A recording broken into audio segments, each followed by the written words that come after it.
आज हम पढ़ेंगे अविस्तृत और विस्तृत पाठों का शिक्षण। ठीक है, जो नॉन डिटेल टेस्ट होता है और डिटेल टेस्ट होता है उसको कैसे पढ़ाना है बच्चों को, उसके बारे में। तो अविस्तृत और विस्तृत पाठों का शिक्षण के लिए निम्नलिखित रणनीतियाँ अपनाई जा सकती हैं। पहले हम देखेंगे कि जो नॉन डिटेल टेस्ट होता है अविस्तृत पाठ, उसका शिक्षण कैसे कराना है। पाठ का परिचय। पहले पाठ के बारे में संक्षिप्त परिचय दें। मुख्य पात्र, घटनाएं और विषय वस्तु पर प्रकाश डालें। ठीक है, पहले पाठ का थोड़ा सा परिचय देना है। उसके बाद पठन की शुरुआत करनी है। विद्यार्थियों को पाठ पढ़ने के लिए कहें। पठन के दौरान महत्वपूर्ण बिंदुओं को नोट करने के लिए प्रेरित करने। तो पाठ को हम पढ़ाएंगे भी, बच्चों से पढ़वाएंगे भी, और पठन के दौरान जो महत्वपूर्ण बिंदुओं को नोट करने के लिए भी हम कहेंगे। फिर है मुख्य विचार और थीम। पाठ के मुख्य विचार और जो थीम होता है, जो केंद्रीय भाव होता है, उस पर चर्चा करना है। यह समझाने की कोशिश करना है कि लेखक क्या संदेश देना चाहते हैं। ठीक है, जो भी हम नॉन डिटेल टेस्ट पढ़ाते हैं उसमें लेखक क्या बोलना चाहते हैं, क्या सीख देना चाहते हैं, उसके बारे में बताना है। फिर शब्दार्थ आता है कि कठिन शब्दों और वाक्यांशों का अर्थ स्पष्ट करें। यह सुनिश्चित करें कि सभी विद्यार्थी पाठ को समझ सकें, तो सभी का ध्यान रखना है। प्रश्न उत्तर।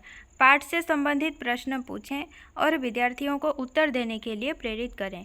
इससे उनकी समझ में वृद्धि होगी। समझ में वृद्धि भी होती है और उन्हें याद भी रहता है, और वो फिर सक्रिय भी रहते हैं क्लास में, और क्लास अच्छा भी लगता है। फिर उन्हें टॉपिक के लिए रुचि भी जागृत होती है।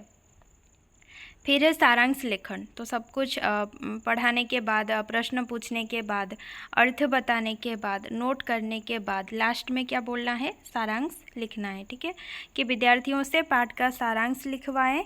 इससे वे मुख्य बिंदुओं को संक्षेप में प्रस्तुत करना सीखेंगे। तो फिर एक बार देखिए कि अगर आप नॉन डिटेल टेस्ट पढ़ा रहे हैं बच्चों को तो कैसे पढ़ाएंगे।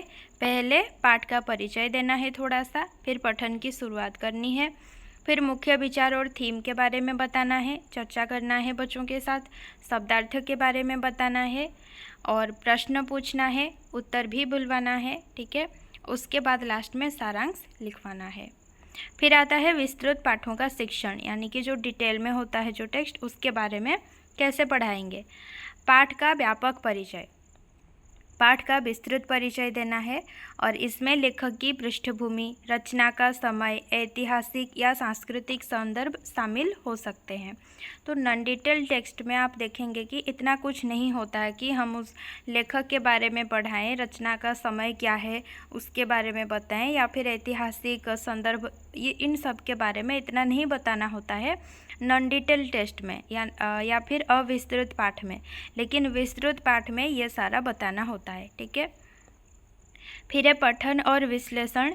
पाठ को छोटे छोटे खंडों में विभाजित करें और प्रत्येक खंड का गहन विश्लेषण करें। इतना गहन विश्लेषण अविस्तृत पाठ में नहीं किया जाता है, लेकिन विस्तृत पाठ में जो डिटेल टेक्स्ट होता है उसमें गहन विश्लेषण करना होता है।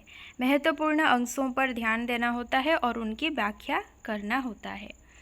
फिर है चरित्र अध्ययन। पाठ में प्रस्तुत चरित्रों का गहन अध्ययन करना होता है, उनके गुण, दोष और विकास पर चर्चा करना है।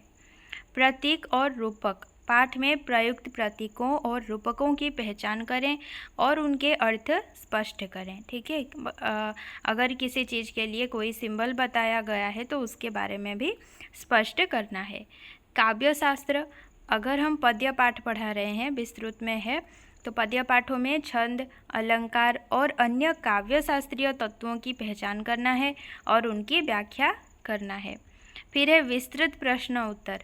पाठ से संबंधित विस्तृत प्रश्न पूछें और विद्यार्थियों से उनके उत्तरों की विस्तृत व्याख्या मांगें। ठीक है, यहाँ पर सब कुछ बस विस्तृत ही होने वाला है। पढ़ाना भी विस्तृत रूप से, समझाना भी विस्तृत रूप से, प्रश्न भी पूछें विस्तृत प्रश्न, फिर उत्तर भी मांगे विस्तृत रूप से। ठीक है, इससे उनकी विश्लेषणात्मक क्षमता बढ़ेगी, चिंतन मनन की क्षमता बढ़ेगी।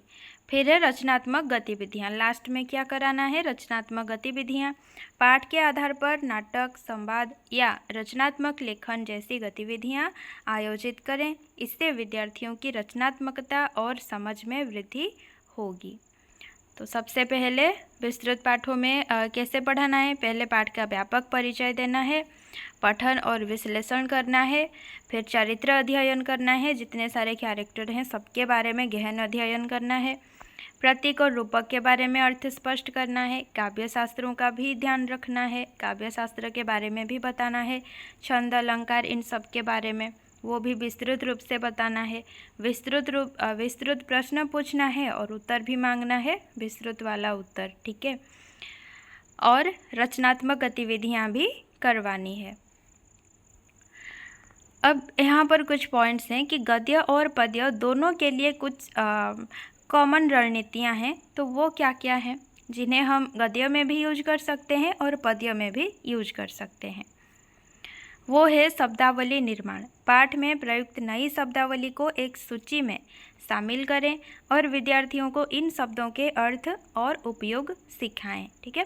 जो भी हमें गद्य हो चाहे पद्य हो, अगर वहाँ पर कुछ नया शब्द मिल रहा है तो हमें बच्चों को पहले तो उसका अर्थ बता देना है, उसके बाद उसका उपयोग भी करने के लिए प्रेरणा देना है। संपर्क और प्रसंग। पाठ के विभिन्न अंशों को एक दूसरे से जोड़ने की प्रक्रिया पर ध्यान दें। पाठ का संपूर्ण अर्थ समझाने के लिए संदर्भ और प्रसंग का उपयोग करें।